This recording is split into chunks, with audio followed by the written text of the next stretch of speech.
Olá, tudo bem com vocês? Bem-vindos ao canal Remanescentes, o canal daqueles que permanecem firmes na Palavra de Deus. No vídeo de hoje a gente vai falar sobre um texto que a gente quase não conhece, um texto em que a gente realmente cresceu ouvindo, provavelmente cada um de nós, que é o texto sobre o Filho Pródigo. E a Palavra de Deus é a palavra viva, que cada vez que a gente lê, Deus nos ensina de uma forma diferente. Deus nos fala de uma forma diferente. No texto de hoje, a gente vai refletir sobre a ótica dos filhos. Muitas e muitas vezes a gente reflete nesse texto sobre a ótica do pai. O filho que sai de casa e o pai que recebe esse filho de braços abertos. Hoje a gente também vai falar sobre essa ótica, mas hoje a gente vai focar nos filhos, no filho mais novo e no filho mais velho. E a gente vai ver algumas coisas que Deus nos traz de novo, ou uma reflexão a mais para a gente começar a pensar sobre a nossa vida, sobre as pessoas que nos rodeiam, sobre as nossas atitudes e sobre como que Deus age na nossa vida. A história do filho pródigo, muitos de nós conhecemos. Então é um rapaz que perde toda a herança do seu pai, vai para o mundo, gasta tudo e de repente ele se vê perdido, miserável, querendo comer comida dos porcos, e então ele decide voltar para casa. E quando ele decide voltar para casa, ele decide voltar para casa com muita vergonha. Muita vergonha do que ele fez, muita vergonha por onde ele andou, muita vergonha por que ele gastou toda a herança do pai e muita vergonha por voltar para casa e reconhecer isso. Lá em Lucas 15, no versículo 17, começa a nossa reflexão. No versículo 17 diz assim: Caindo, porém, em si, disse: Quantos empregados de meu pai têm abundância de pão, e eu aqui pereço de fome. Nesse versículo, ele nos faz refletir sobre que por mais que esse filho saiu de casa, por mais que esse filho não está perto do pai, aquilo que o pai colocou nele, o amor do pai ainda existe nele. Muitas vezes o filho pródigo, esse filho mais novo, ele representa os novos convertidos. Pessoas que chegam na presença de Deus, que querem ser curadas, tratadas, mas que quando Deus começa a trabalhar nas feridas, nos traumas, nas atitudes, no próprio comportamento, a pessoa fala assim: não, isso daqui é demais para mim. A Bíblia me pede demais, Deus exige demais de mim. E então ele fala assim: eu não quero aprender. Foi isso que o filho pródigo fez com o pai. O pai queria ensinar para ele um caminho novo. O pai queria ensinar para ele, queria dar um direcionamento para a vida dele. O pai tinha planos perfeitos para a vida desse filho. Planos de sucesso, planos de vitória, que ele se tornasse um homem sábio, um homem próspero. Mas esse filho, ele quis toda a herança. Ele quis gastar, ele quis ir para o mundo, ele quis aproveitar, porque afinal de contas a vida é curta. Quem somos nós, né? Para que perder tanto tempo com limites, com regras? Não, eu vou aproveitar o mundo. Só que quando a gente vai para o mundo, muitas vezes, quando a gente abre mão de tudo, a gente abre mão daquilo que Deus quer nos ensinar. O mundo nos deixa caídos no chão, jogados na lama e muitas vezes querendo comer comida de porcos.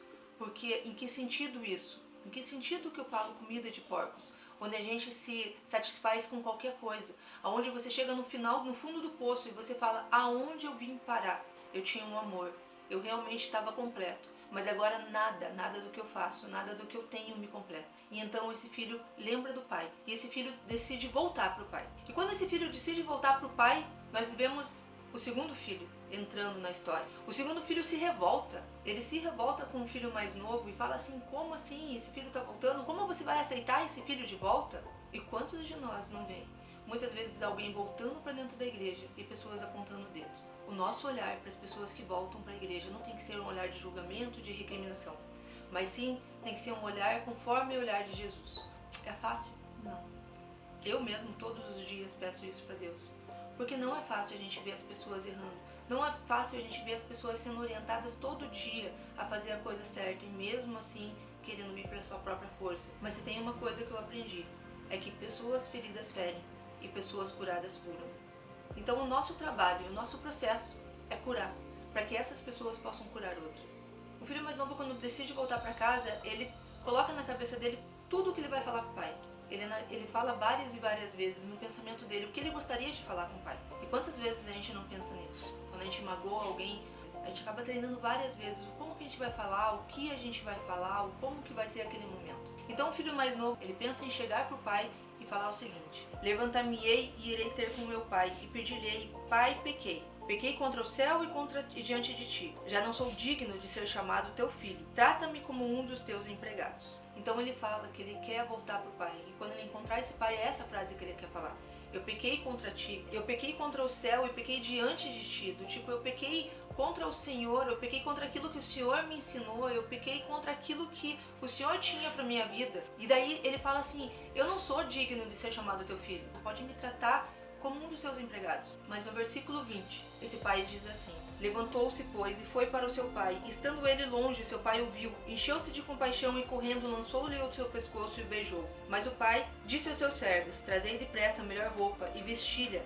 e pondo-lhe um anel no dedo e alparcas dos pés, trazei também o bezerro cevado e matai-o, e comamos e regozijamo. Esse pai não deixou ele falar. Quando esse filho chega para o pai, ele fala somente isso, pai, pequei contra o céu e diante de ti, já não sou digno de ser chamado teu filho. Mas Deus não permite que ele termine a frase. E a frase completa seria, trata-me como um dos teus empregados. Porque Deus nunca aceitaria que um filho fosse tratado como um servo, como um trabalhador, como um escravo. Filho é filho. Filho tem direito, mas filho também tem deveres. Filhos têm regalias, né? dentro da casa, mas os filhos também têm que ajudar a manter a casa. Então nós temos que entender que diante de Deus nós temos direitos sim, mas também nós temos deveres. E quem é Deus? Deus é o rei. E se Deus é o rei, quem somos nós? Nós somos príncipes e princesas. E como príncipes e princesas, nós temos um código de conduta.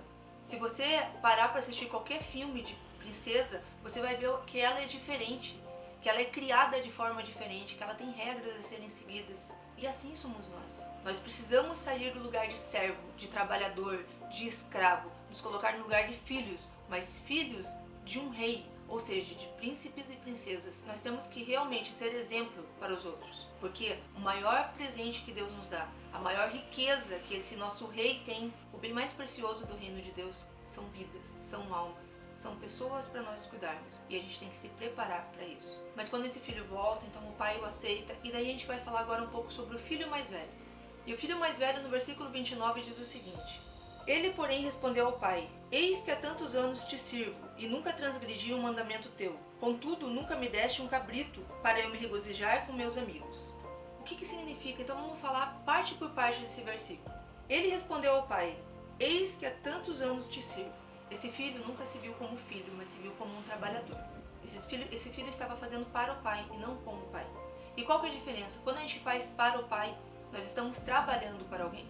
E quando a gente trabalha, a gente se cansa. Mas quando a gente faz com, a gente ama a companhia. Quando a gente faz com, a gente quer estar perto. Quando a gente faz com, a gente está olhando cada detalhe porque a gente quer aprender com o outro. Depois ele continua, eu nunca transgredi um mandamento teu. Ele é um filho que precisa de tapinha nas costas para falar assim, ok, parabéns para você. Você está fazendo tudo certo. Você tá seguindo tudo o que eu te falo. Esse filho mais velho, muitas vezes somos nós, que no momento de oração, a gente pega e se dói, porque todo mundo recebeu a oração de um irmão ou do pastor, mas nós não. Sabe qual é a diferença? A diferença é que nós somos filhos maduros. E filhos maduros não precisam mais de alguém. Filhos mais velhos falam direto com o pai. Filhos mais velhos têm intimidade com o pai. E ele continua, contudo, nunca me deste um cabrito, para eu me regozijar com meus amigos. Ele tinha tudo. O que ele estava morando com o pai. Era só ele chegar e falar assim, pai, dentro do respeito, pai, eu posso pegar um cabrito? E o pai nunca falaria, não pode pegar. Ele estava trabalhando, ele estava fazendo tudo certo, como ele mesmo diz aqui no versículo, mas não. Ele não se sentia parte da família. E por final, ele diz, vindo porém esse teu filho, que desperdiçou os teus bens com as meretrizes, mataste o bezerro cevado. E aqui vem o ciúme do irmão mais novo. O ciúme de você pegar e não aceitar, porque o irmão mais novo foi perdoado pelo pai. Que apesar de ele ter feito tudo de errado, ele voltou e o pai pega ele pelos braços de novo e fala assim, ok, vamos recomeçar.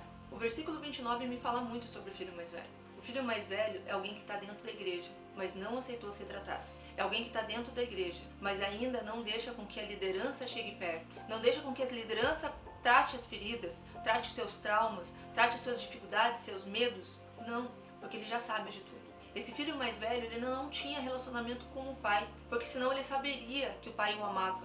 Esse filho mais velho não tinha relacionamento com o irmão, porque ele via o irmão num nível diferente do dele. Como se o pai amasse mais o irmão do que a ele. Só que diante de Deus, Deus não ama mais um e mais o outro. A palavra de Deus nos diz que não há nada que a gente possa fazer de bom ou de ruim que aumente ou diminua o amor de Deus por nós. Quando o filho mais novo decide voltar, ele se coloca numa posição de autoanálise. Ele para refletir sobre tudo que ele viveu, sobre tudo que fez, tanto que ele viveu do lado do pai, quanto que ele viveu depois que ele ganhou toda a herança e gastou. E ele fala assim, ok, eu não sei de nada. Eu entendo que eu preciso realmente amadurecer. Eu sei que eu preciso ter alguém mais experiente me guiando, e dessa vez eu vou voltar e eu vou ouvir o que meu pai tem para dizer. Quando a gente volta para a casa de Deus, a gente tem que deixar o orgulho de lado. E a gente tem que vir com o coração ensinável. A gente tem que vir disposto a aprender. A gente tem que vir disposto a entender que sim, nós vamos ser confrontados com aquilo que nós fazemos de errado. Sim, nós vamos ser confrontados com aquelas nossas feridas que estão lá e que a gente não quer mexer, mas que o único jeito de tratar é abrindo, colocando remédio, e Deus vai cicatrizar cada ferida dessa. A gente precisa permitir, a gente precisa se deixar ser levado até o médico dos médicos, porque senão a gente não vai ser curado. Essa parábola do filho pródigo, ela não diz só sobre o filho voltando para o pai, ela fala assim sobre o amor de um pai, ela fala assim sobre o retorno de um filho, ela fala sobre o relacionamento entre irmãos, porque a Bíblia não diz. Mas eu acredito que depois que esse irmão mais novo voltou, o irmão mais velho se reconciliou. Esse irmão também se deixou ser tratado, porque no primeiro momento a revolta dele é muito grande. Então o pai teve que trabalhar tanto com o filho mais novo quanto com o filho mais velho. E com certeza, que pai e que mãe que não quer seus filhos se reconciliando, não quer seus filhos se dando bem. Então a palavra de Deus não nos fala, mas eu realmente creio que houve uma reconciliação entre esses irmãos. Então, a Bíblia nos fala sobre isso, sobre família. Essa passagem do filho pródigo é sobre os nossos relacionamentos, sobre os nossos relacionamentos dentro de casa, sobre os nossos relacionamentos dentro da igreja, sobre os nossos relacionamentos com os nossos pais, com os nossos irmãos e os nossos relacionamentos com Deus. Que assim como o filho pródigo percebeu, a gente também compreenda isso. Mas não é só voltar para o pai, é se deixar ser tratado pelo pai. Verdadeiramente tratado, entendendo que sim, nós teremos uma conduta como príncipes e princesas, nós teremos uma conduta como irmãos e nós teremos uma conduta como filhos, mas que tudo isso descreve lá em Efésios 3, porque Deus é capaz de fazer infinitamente mais do que pensamos ou imaginamos. Ele sabe de todas as coisas. Nós temos o melhor pai do mundo, o pai que criou o céu e a terra, o pai que criou cada um de nós e que entregou seu único filho por nos amar. Se você ainda duvida desse amor, ore para que o Espírito Santo te mostre que esse amor é verdadeiro. Saia desse lugar que você está. Saia desse lugar de sofrimento. Saia desse lugar onde que você pensou que você sabia fazer as coisas, onde que você sabia, onde você imaginou que você ia conquistar coisas. Saia desse lugar onde você mais perdeu do que ganhou e volte para Deus. Volte para o único lugar que é onde quando a gente perde, a gente ganha. Você perder a sua vida para Jesus é você ganhar a sua vida. É você ter uma vida nova nele e você receber o melhor de Deus na tua vida. Te agradeço por me acompanhar nos vídeos e de novo, como eu falo, que seja a palavra de Deus através de mim, que essa palavra possa realmente tocar vidas, porque esse é o intuito desse canal, esse é o intuito da gente estar refletindo sobre a palavra de Deus, esse é o intuito da gente crescer e pra gente permanecer na fé de Deus. E independente do que o mundo nos prega, que o que está lá fora é muito melhor do que seguir regras, e que essas regras só nos limitam, que a gente entenda que essas regras nos protegem. Esses limites são limites de amor, esses limites são limites de um pai que cuida. Se você gostou desse vídeo, comenta, compartilha com seus amigos e leva essa palavra, essa mensagem para outras pessoas que possam estar precisando. Eu te agradeço por ter ficado até aqui e a gente se vê no próximo vídeo, em nome de Jesus.